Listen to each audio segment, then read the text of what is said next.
So on today's video, I will be focusing on rabies in farm animals. Yes, guys, in South Africa, we do get rabies in farm animals, especially in the northern as well as the northwestern side of South Africa. I myself used to work in the northwest, and we used to see a lot of rabies in your cows and as well as in sheep and goats.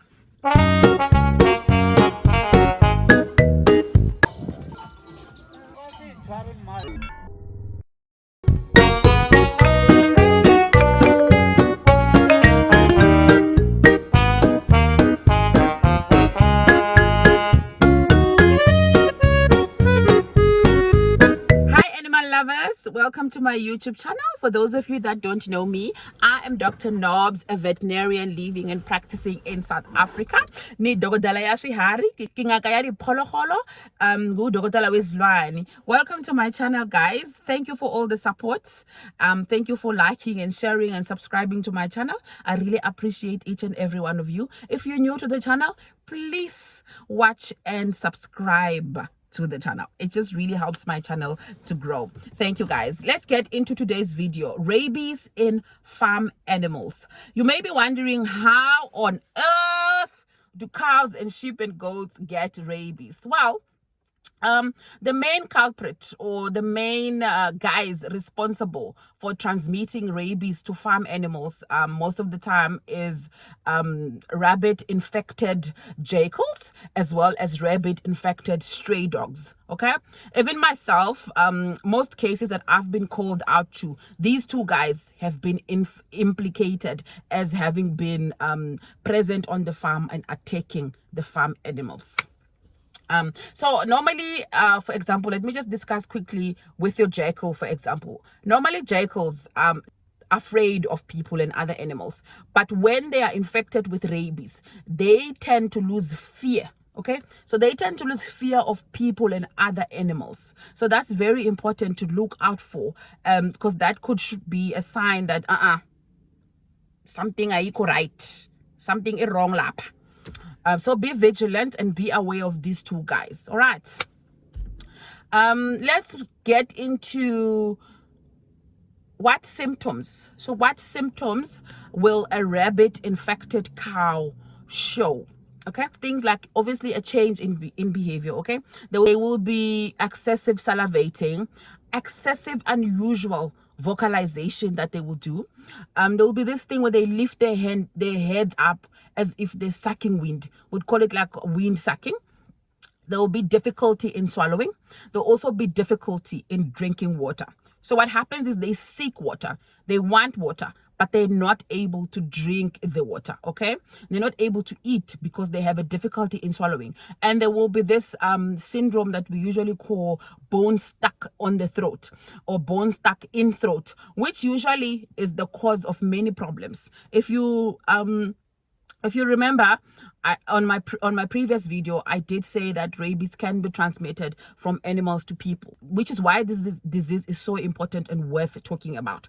So what happens is, once farmers see like that a bone stuck in throat syndrome, or if they think the cow is choking, the herdsmen tend to go in to the cow's mouth in an attempt to investigate what could possibly be choking this cow. It's bad. Do not do that. Just don't do that. And if you're watching as a farmer and you have herdsmen who don't have access to YouTube or television or anything, please let them know not to do that. They'll rather call you if they see something like that at the farm. All right. And then the other symptoms that cattle can show, there's also the dumb form of rabies, where cattle can just be paralyzed, excessively salivating, and just be weak and just laying, and obviously eventually they're just going to die. All right. Those are some of the symptoms that you can look out for in cows. Let's talk about some of the symptoms that you can look out for in goats. Okay. When it comes to goats, goats tend to be more aggressive than cows. So I did not mention it on the signs or symptoms to look out for in cattle, but cattle can be aggressive as well. It's quite rare, but it does happen. They can be aggressive. So goats tend to be more aggressive compared to cows. most cases that I got called out for a rabbit suspect goat case that eventually was confirmed as rabies, was that the main complaint was the goat is not acting itself, showing unusual behavior, unusual vocalization, hypersalivating. But the main thing and the main concerning symptom that most farmers would report is that the goat is aggressive. This is not normal for this goat. It is not normal for goats. So the goat will be aggressive, wanting to attack people, bumping into walls, bumping into trees, bumping or headbutting other animals in the kraals. Okay.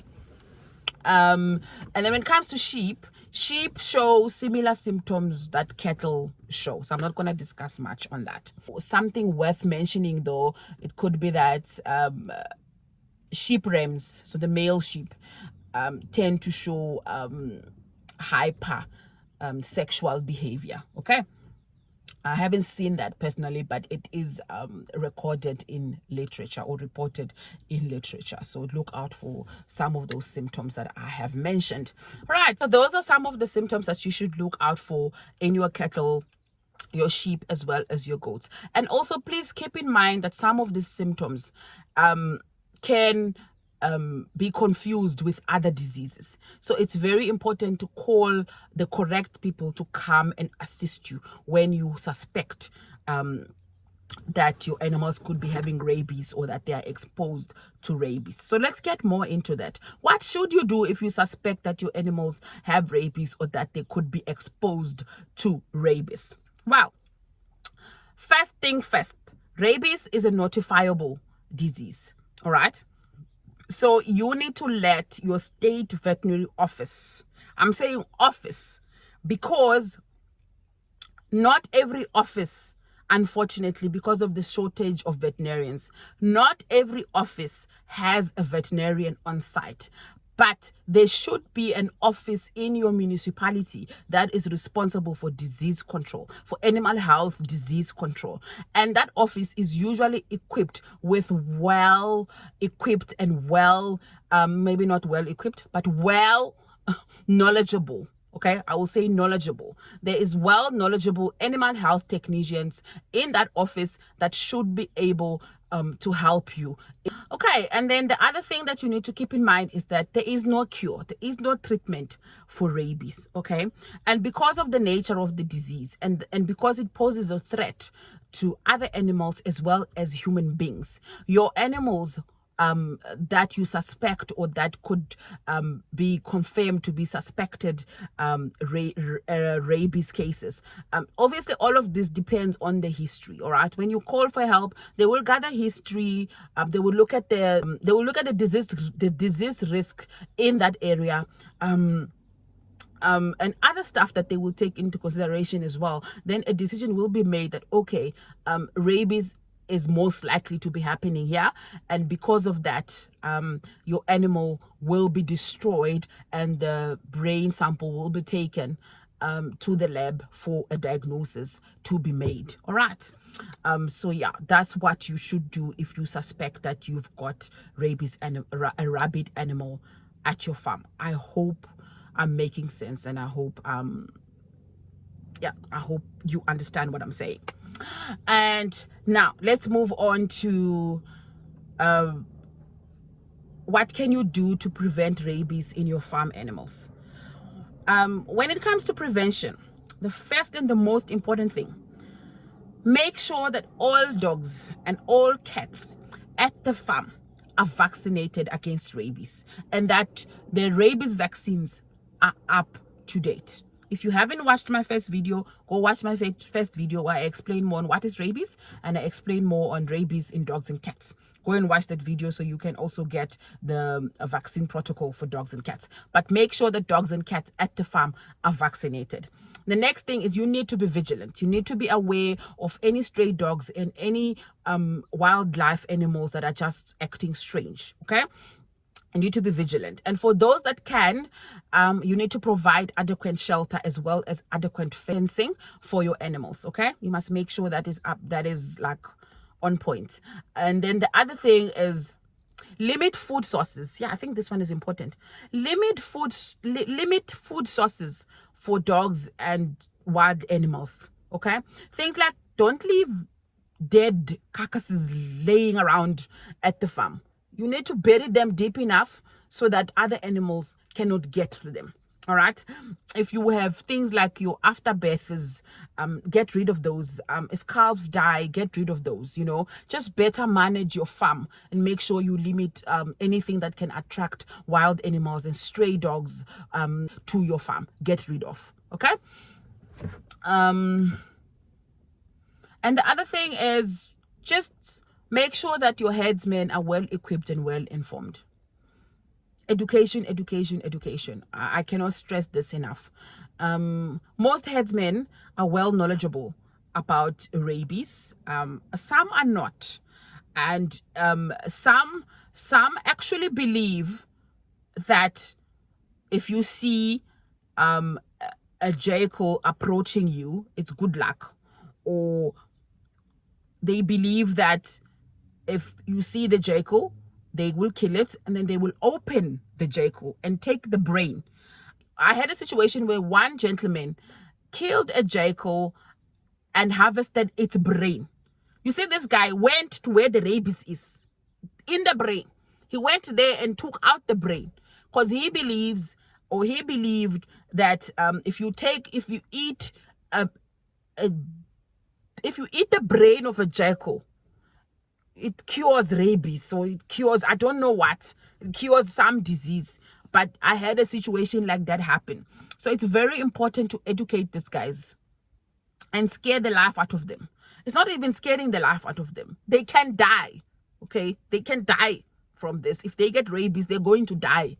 Once they start showing symptoms, they are going to die. So it's very important to educate your farm workers, have the conversations, have the uncomfortable conversations with them. All right. And when it comes to vaccination of farm animals, right?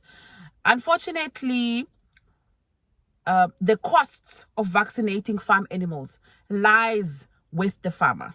All right. So in South Africa, it is law that dogs and cats get vaccinated against rabies. So thus the state will provide rabies vaccination for dogs and cats, but the state does not provide rabies vaccination for farm animals. The costs for that lie with the farmer. So whether their farm animals should be vaccinated or not, the farmer has to decide. Obviously, bearing in mind the disease risk and how much you stand to lose as a farmer if your animals get rabies.